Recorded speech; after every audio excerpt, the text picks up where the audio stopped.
Hey guys, what's up, and welcome back to my channel. So today we're going to be talking about an article that I have seen going around. Now, this is by no means super deep, but sometimes you see something that's not that deep, that's kind of really fuckery, and something comes to mind that's worth, so that's what we're doing here. Feel free to leave your theories, thoughts, musings, whatever, down below. Also, a quick note, there's a bot in my comments, or a person, whatever, also on Telegram that's pretending to be me. If you don't see the little tick by the comment here on YouTube, it's not me. I don't even fucking have Telegram, so that's not me either. Completely ignore, block, whatever it is. Not me. So I came across this article on Twitter. My body is too dangerous for social media. I'm, quote, naturally perfect. The other thing that I find really offensive about this is that it was published on my birthday, aka October 25th. Is she too hot to have a handle? I'm just gonna move on. An Instagram model is claiming her body is too dangerous for the internet after experiencing backlash over her, quote, naturally perfect looks. The Slovakian influencer, 26-year-old Veronika Rajek, said her perfect figure and good looks make people, quote, jealous online, resulting in body shame. Quote, my body is considered a danger on social media, and I'm constantly being canceled by trolls for doing absolutely nothing but sharing photos of my body, Rajek, who has worked as a model since she was 14, told nudepr.com. These days you see a lot of overweight or even obese women online talking about body positivity, but when a beautiful tall woman wants to be positive in her own skin, people want to attack me and call me privileged, she continued. Alright, there's a lot to unpack here. I'm going to start with a very basic and I think publicly approved thought that no matter what you look like, no matter how much you weigh, no matter anything about your physical appearance, you should, ideally, feel pretty, feel attractive, feel handsome, whatever adjective floats your boat, you should feel that. If it's a positive adjective, that's what I hope for you. That being said, we all struggle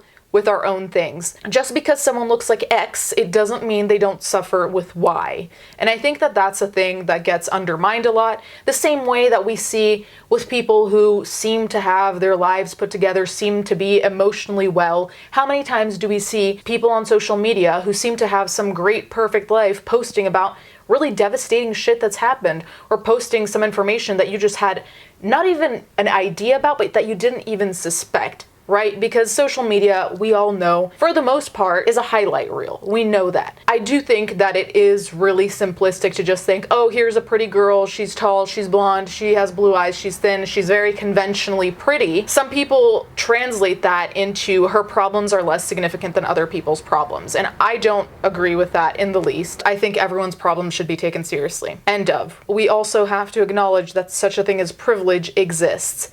Example.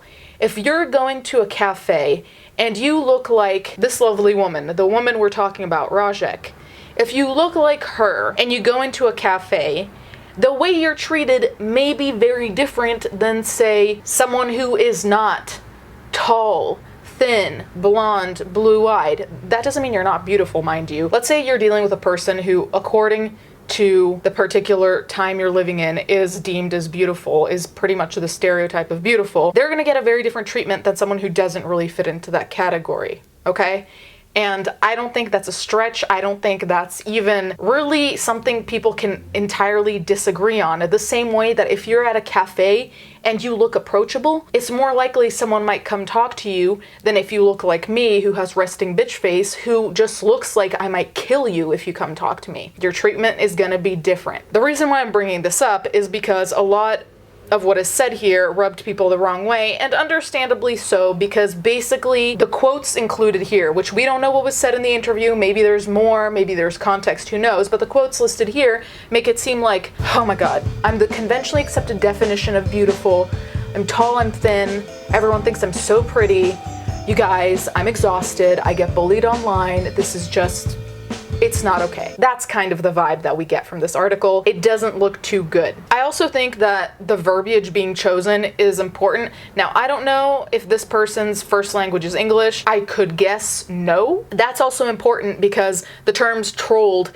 and canceled have some implications. So getting critique because of how you look is one thing. Being trolled, I suppose, can be critique, but a lot of the times trolls aren't really offering anything constructive. Being canceled, I have an issue with using that term here. Not a big issue whatsoever, but being canceled to me most of the time is more of an ideological thing, in the sense of you did something that has ethical, moral implications that say something about who you are.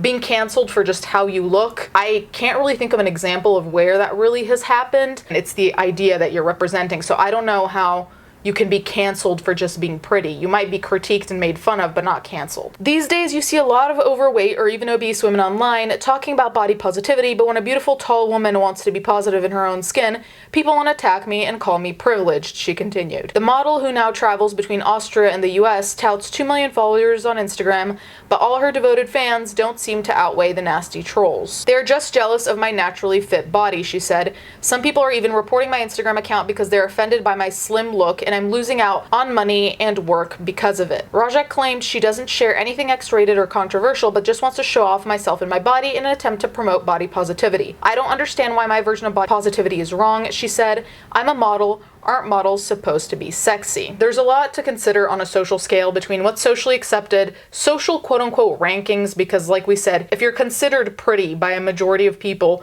your social quote-unquote ranking or standing will be higher in terms of how you're treated than someone who's not. These are all very broad and general rules, because obviously you have some places that will treat everyone like shit, so it's not even fair to say that everywhere she goes, her life is a dream, everything's great, whatever.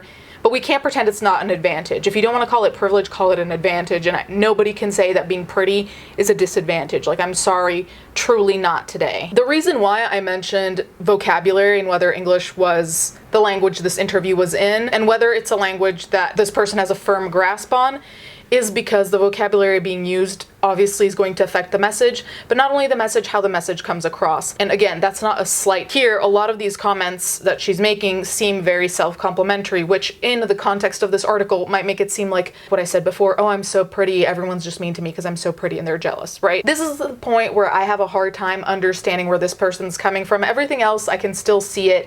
This is really hard for me.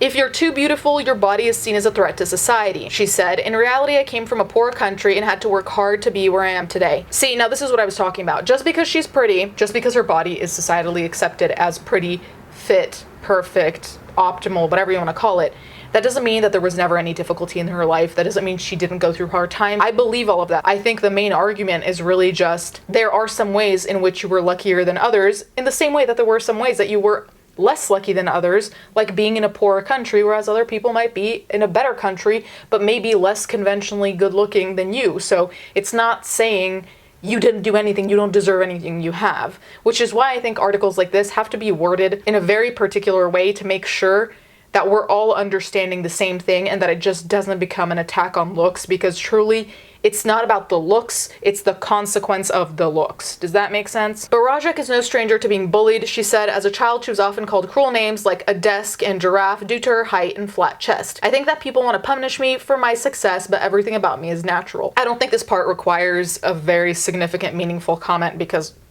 it's repetitive. One thing I did want to touch on is that she was talking about people who are plus size models as well, who are applauded for their body positivity and liking their bodies, loving their bodies, being proud of their bodies. And there I think there's a disconnect as well, because we are comparing two different things. Generally speaking, in most places, being tall, thin, blonde-haired, and blue-eyed is almost automatically going to put you in a category of prettiness, whether it's your body, your face, your hair, all of that put together, even higher, societally speaking, in a lot of places anyway. Because there is this almost instantaneous advantage or privilege, whatever term you want to use, I don't really think there is an equivalency to be made, so I don't think you can compare someone, I was about to say fab, fit, and fun, but that's a brand, conventionally beautiful with someone who's unconventionally beautiful, whether it's their weight, their face shape, their hair, whatever it is. I think the message gets lost as well, because basically I think what was being said is everyone, no matter how they look, no matter how they're perceived by society, should be allowed to be proud of what they look like, to think they're hot, to think they're pretty, to think they're handsome. The way it comes off is as these people can do it, but I can't, and I struggle with these things, which is kind of sending the message of these people don't struggle with those things, or that's what it looks like if you don't really think about it, if you just take the word for what it is without saying, okay, what else could this mean? So overall, this article could really be making a mountain out of a molehill, but we don't know because, first of all, it's pretty brief. Second of all, a lot of these statements just seem kind of out of nowhere because it's pretty much just a bunch of quotes that she said, but I kind of wonder what's in between these quotes, what questions are asked in between. A lot of these things are very relevant, but they're not really being mentioned, so I kind of wonder. I saw that there are other articles about this, but I don't feel like many of them say anything different. You guys can let me know what you think in the comments down below. Let me know, generally speaking, what you think the intention behind what she was saying was, let alone how the article is written, but the intention, what do you see it as? Is it an equality thing, or is it more like thinking that being super pretty is actually a disadvantage because people feel like they can be meaner to you? Thank you guys so much for watching, and thank you to my patrons as always, and I'll catch you guys next time.